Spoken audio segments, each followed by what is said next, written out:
when you went to the US in the late 70s to study at Yale School of Management, tell us about the whole experience of getting selected there, and if you faced any challenges adapting to a completely different environment from what you were used to growing up.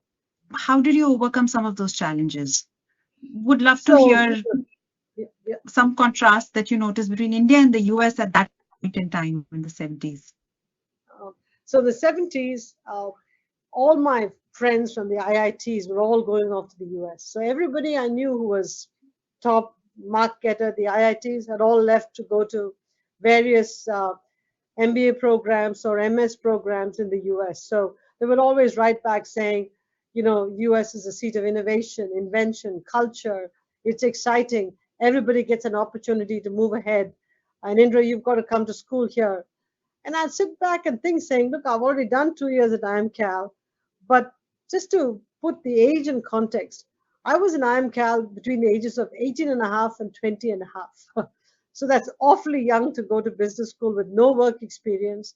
So you somehow power through IMCAL as an academic exercise, but you really don't have practical knowledge. So even though I came out and I had successful jobs, I always had the urge to study some more.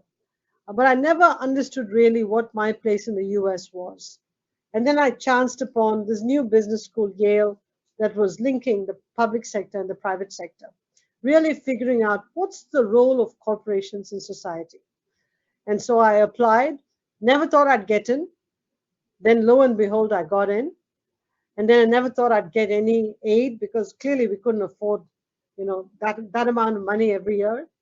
And India had lots of foreign exchange controls those days. You could only take out $500. And then Yale surprisingly came through with a bunch of loans and work programs and some scholarship, a little bit of scholarship money. And then the biggest surprise of them all was that my parents gave me permission to go, which to me was just unbelievable. I got here. On the one hand, I was enamored with everything I saw, the orderliness, the discipline, traffic on the roads, no animals crossing the road.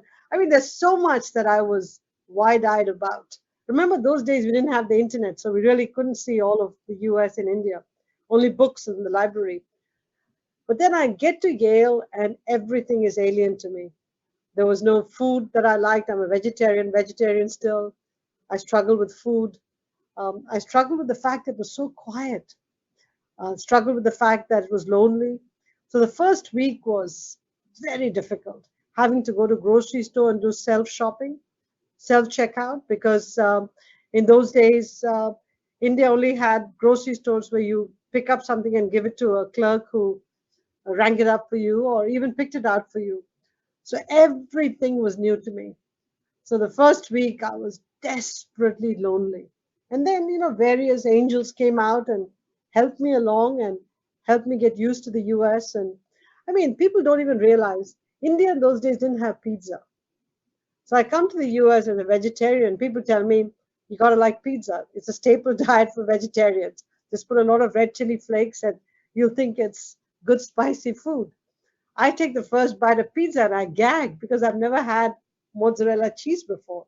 Little things like this, people don't even realize it's such a learning curve. I don't know how to dress. I don't know how to shop, what winter clothes to buy.